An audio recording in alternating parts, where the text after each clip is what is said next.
So now we will start making the aquifer. We need to change it to 2D map, 2D view.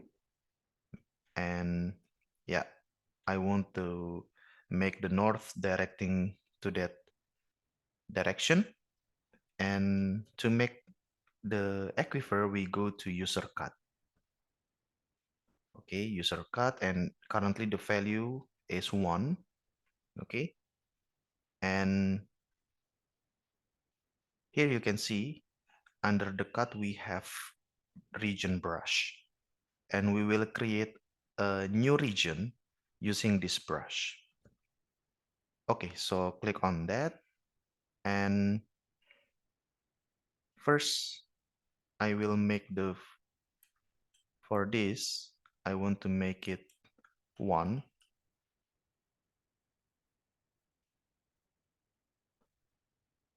Okay, so everything in this region will be marked as number 1.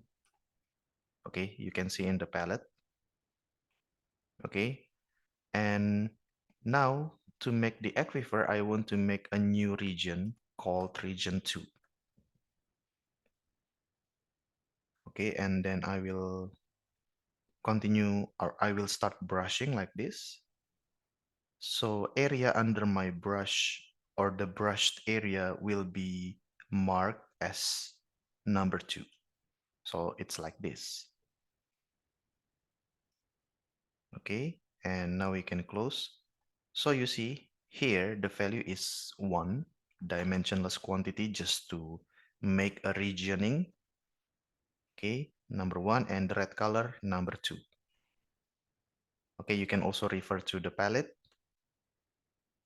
Blue color means number 1 and red color means number 2. Okay, so here we are making, or we are inserting into the model, or we select the area along which the aquifer is going to connect.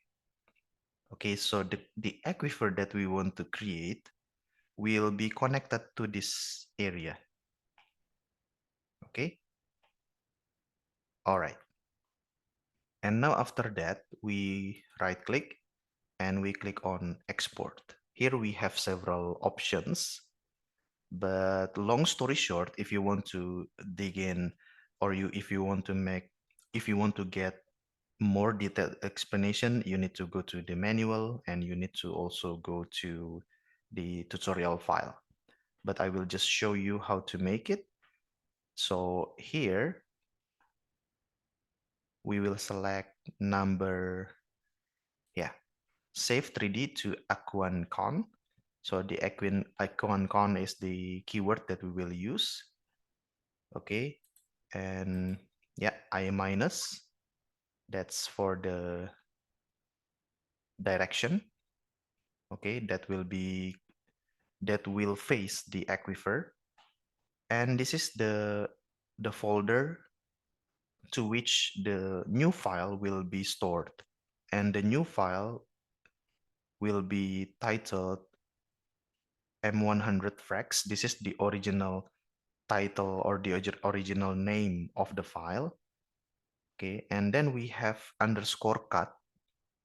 This is manual, or this is automatically produced by the software to make us know that this is from the cut.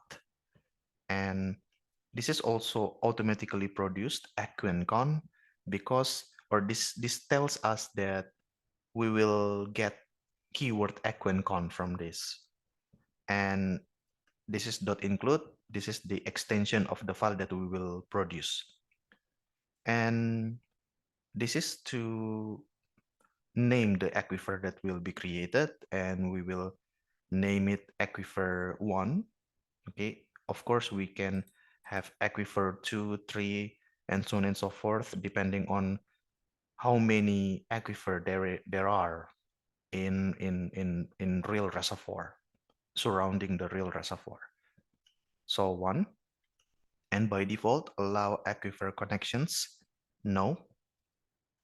Okay, we make it no.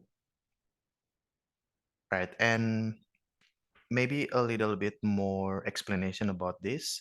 So according to Aquifer keyword or syntax, okay, the coordinates will start and end of cube, or I mean, according to Aquifer syntax, coordinates of start and end of cube connected to the aquifer will be written in the file.